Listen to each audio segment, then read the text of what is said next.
Hello you guys, welcome back to my channel, and if you're new, just welcome. How are you? In today's video, I thought it would be really fun to take you along for a little fall homemaking and cooking and baking from scratch.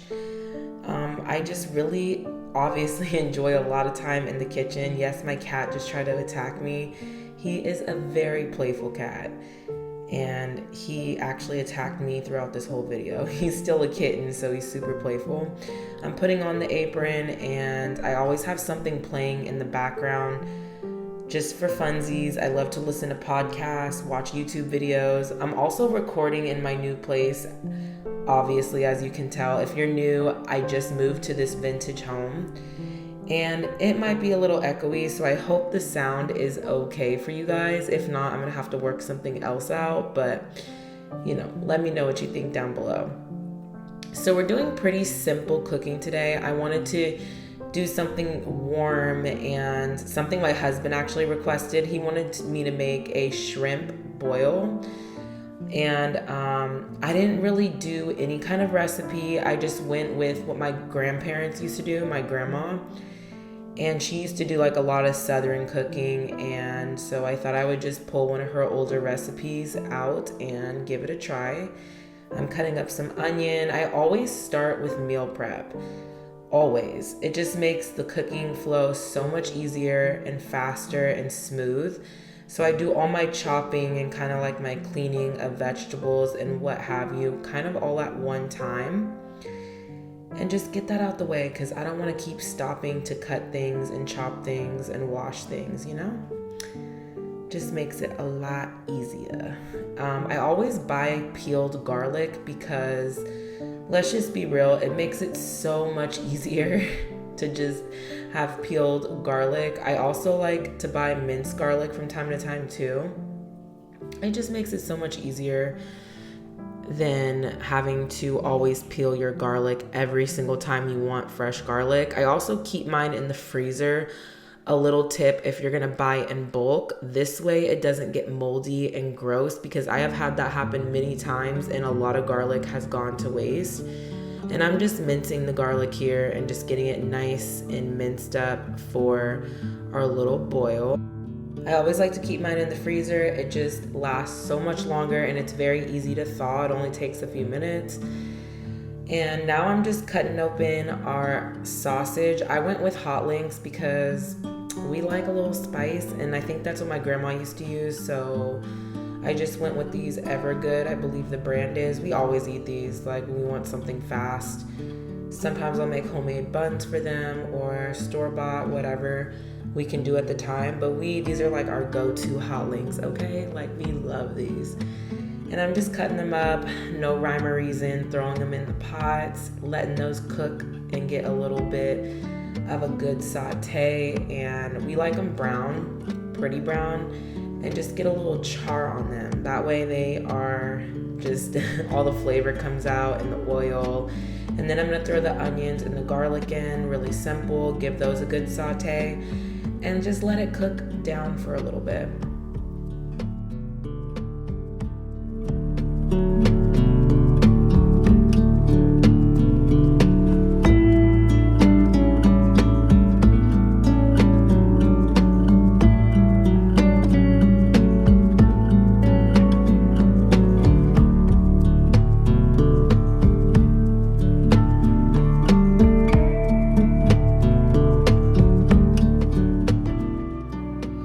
Now I'm just adding some organic beef broth to the mixture, and I did about 1 carton, and then I'm going to add some filtered water and just kind of water it down just a little bit. And you can make homemade beef broth. I just didn't have any beef on hand to do that. Otherwise, I would definitely have preferred to make it homemade, because I basically make all my broth for my soups and stuff like that always homemade. But sometimes you just gotta use what you have. So that's what I did. And now I am going to wash up our shrimp. This is actually, they were already cooked. They were cooked shrimp, which made the process a lot easier. I didn't even realize till I got home that they were already cooked and they were frozen. So I'm just de-thawing them, and that's really it. Now I'm gonna wash the potatoes and prep all of the ingredients like I said earlier, just to make it a little bit easier while I have the sausage and onions and garlic and the broth on the stove. So I like to try to multitask as much as possible, let those thaw, and then keep on with the meal prepping and the process. That way it doesn't take too long, because sometimes meals can take a long time. But honestly, this meal didn't take that long, and I was really happy about that. So we kind of did a marathon day in the kitchen, not terribly long. I have spent way longer in the kitchen before, but you know, a good amount of time, I would say. Maybe like 2 hours, 3 hours to make all of the things that we were making today. And now I'm just splitting the corn in thirds. I washed up the corn, I'm prepping that, and I'm splitting it into 3 little sections of corn to get ready to put it in the boil. And I just did that to all of the corn. And then I cut up all the potatoes. And then I'm going to add everything to the pot. Now, every single time I make something new for the first time, there's always something that I learn and want to do better the next time. And I would say adding the shrimp and the corn last would be the best, so you don't overcook anything and nothing is too soft. If you want to leave it on the stove and cook down for a bit, I would recommend to do that. But honestly, this meal does not take long to make at all. And then I ended up making it over some rice, and that was pretty simple to do. And I also added, of course, seasonings. I just did salt, pepper, and then of course we have the seasoning from the Hot Links, which is really good. But alongside that, I added Old Bay seasoning, and then I added Louisiana Cajun seasoning, and that was really good and added lots of flavor and dimension to the dish. And now I wanted to move on to some baking. So I have my pumpkin puree. This one is from Trader Joe's, and then I also have an organic one that I got, and this is just pure pumpkin puree, not pumpkin pie filling or anything else, just pumpkin puree, simple. You can do pumpkin puree, make it on your own. I just really didn't have time for that, and I already had pumpkin puree in my cabinet. I will leave the recipe down for this below. We are making a pumpkin streusel bread, and it's just really simple. So you got like 4 eggs, your pumpkin, you want 2 cans of pumpkin puree. I added a whole stick of butter. I will leave the exact measurements all down below. I ended up doing wet first and dry. Now I will tell you that this recipe does call for a lot of sugar. I'm talking like 2 cups of granulated sugar. I use organic. You can use whatever you want. And then I use homemade brown sugar. I make my own brown sugar with organic cane sugar and molasses. It's very simple, and I put it in the stand mixer, but it does call for a lot of sugar. You can make it a lot less sweet if you would like to, kind of play with the recipe a little bit. But honestly, this bread was so good. I don't recommend to change anything, but if you don't want it as sweet, or maybe if you want to substitute for like coconut sugar or some other kind of sugar that is more on the healthy side, then go for it. But girl, I say if you're gonna make something sweet and a treat, you might as well just like go for it all the way. Everything in moderation, so I definitely recommend to keep the recipe how it is or substitute the sugars if you would like, but it tasted amazing. It's definitely more of a cake than an actual bread, quote unquote, because it has a lot of sugar, so I wouldn't consider it an actual bread, but definitely more like a pumpkin cake. And I did my wet ingredients, and then I mixed in my dry, which is usually the best method for baking any kind of cake, or really just baking in general. If you're gonna make muffins or something, is to do wet and dry separate and then mix them in together. You can definitely use a stand mixer for this, but I didn't feel like bringing mine down tonight, and so I just did it by hand, and it was beautiful, worked out perfect. A lot more elbow grease, dare I say, but you know, it was worth it. I do like doing things by hand when I have the time and the patience. Now, however, I don't always have the time and the patience, just to keep it real with you guys. Like, baking and making things from scratch does take a long time, and there's days I'm not up for it. And there's days where it's difficult. Like, honestly, if I'm just keeping it so real with y'all, this day when I was in the kitchen, my family kind of found out some really bad news and kind of life changing. And I just wanted to get in the kitchen and be distracted and control something that I knew I could actually control. And it's therapeutic for me, so I enjoyed it. But I did have children at my feet crying at times, and that's just real mom life. There was many stops in between, a lot of comforting and, just doing things for the kids and the family while I did this little fall marathon in the kitchen. But there's many days where I do spend almost all day in the kitchen, and I highly enjoy it, and I do find it therapeutic. So it's more of a positive outlet for me to be able to control what I can control in the kitchen. I find it really fun to be creating homemade foods that my family will enjoy for several days to come. These 2 loaves of pumpkin bread did last a long time. And that streusel topping, you guys, is so fire. It's so good. It's just everything you want in a fall treat. So I highly recommend to make this.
Like the streusel, I highly recommend to get a bigger bowl. I just didn't have any of my bigger bowls available. They were all busy, okay? They were all doing something. They all had a little job. And so I don't recommend doing this in a smaller bowl like this. It was a little bit challenging, and I did make a mess. So use a bigger bowl, please, for me. And then I oiled and greased the pans and put the topping on, stuck it in the oven. And then when I took them out, I let them cool. Not completely, because honestly, I was just really impatient to taste it. And I did break one of the breads. So another tip would definitely be to let it cool down all the way.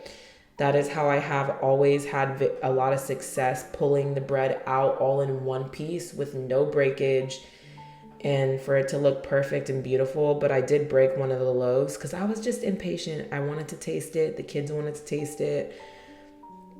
So just listen to me and just wait if you don't want your bread to break, and let it cool almost completely before you cut it, which is a big challenge. I know, because it smells so good and your house is just wafting with all the fall baking smells, and you want to cut into that bread. I get it, but just take it from me. Just let it cool. Also, when it's hot, you're not going to have the full flavor that you would as it cools. So anyways,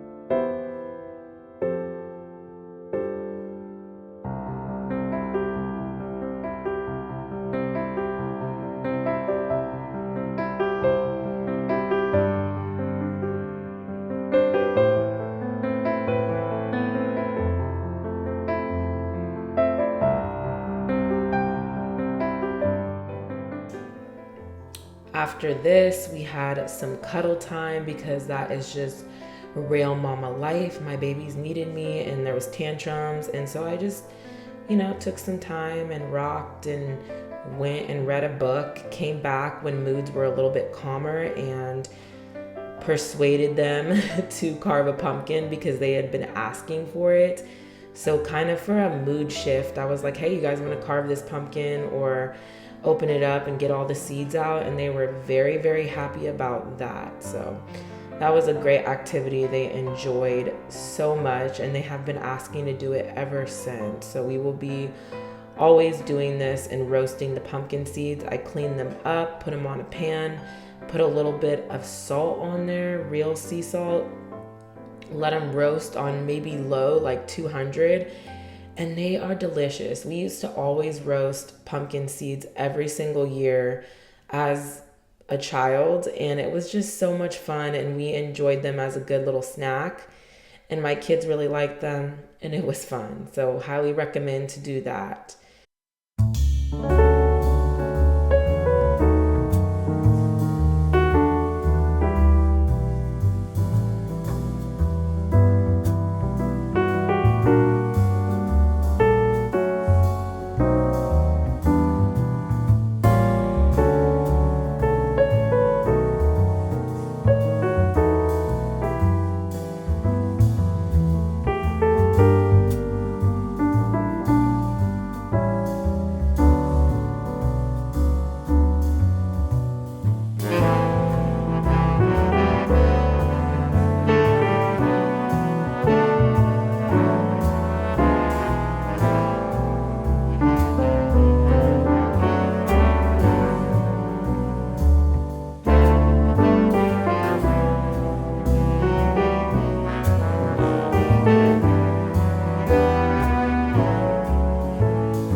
And then now I'm just throwing in the corn into the boil, and honestly just served it up over rice.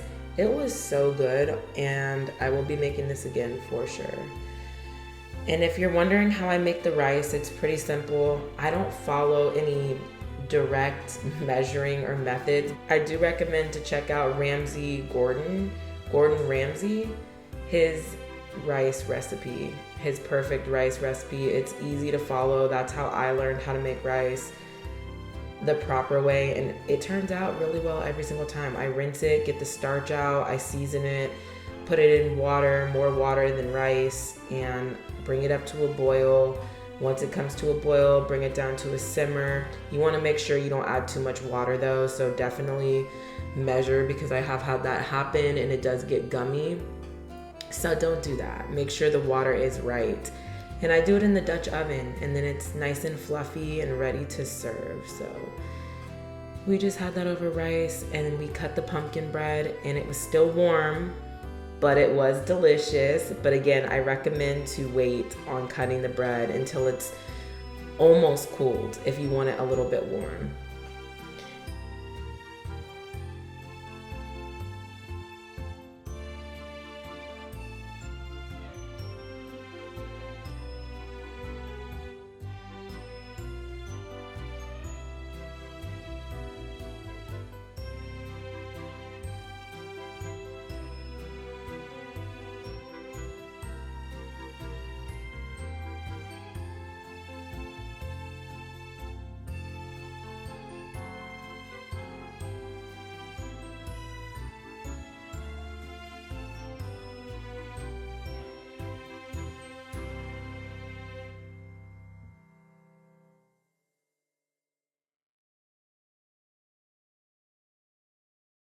And now I'm just finishing up some kitchen projects that I wanted to do really quick. I am filling up my homemade vanilla extract with bourbon whiskey. And if you don't know how to make your own vanilla extract, it's very simple. You get really good quality vanilla beans. I got mine on Amazon. And you get whiskey bourbon or bourbon whiskey or vodka. And you decide which one you want to do. I like the bourbon. It just has a better flavor to me, but you can choose vodka if you want. And you might be able to do it with other alcohols too. And then after you do that, you let it sit for about 3 months, and then you have vanilla extract. It's way more cost efficient than buying any from the store, and you get way more, and you can just top it off and you don't have to wait the 3-month period after you already made it. As well as you can dump like bottles of vanilla extract in it to give it a head start in the beginning or whatever you want to do, and you just keep adding vanilla beans to it, like the vanilla bean pods. I like to use the vanilla bean and then put the pods in there, and it doesn't expire, doesn't get moldy, and it's great. So highly recommend to do that. It's easy and it saves you a lot of money. And now I'm just filling my little salt container with red mint salt. If you don't know what red mint salt is, it is just a really good, pure, natural, real salt, and it tastes really good and we love it. So highly recommend to, you can order them online as well if you don't have it at your grocery store, but my grocery store does have it, thankfully. I ended the night with, of course, cleaning and doing dishes, the normal housewife stuff. And yeah, so I hope you guys enjoyed this video. Thank you for spending time in my kitchen with me on this cozy fall day. And this was really therapeutic for me. I love being in the kitchen and getting my hands dirty and messy and providing for my family. So I hope you guys enjoyed it. Let me know what you thought down below. And let me know if you have any questions as well. As well as just, I love to chat with you guys down there. So thank you so much for watching and always supporting my channel. I really, really appreciate every single one of you. And I will see you next time. Bye.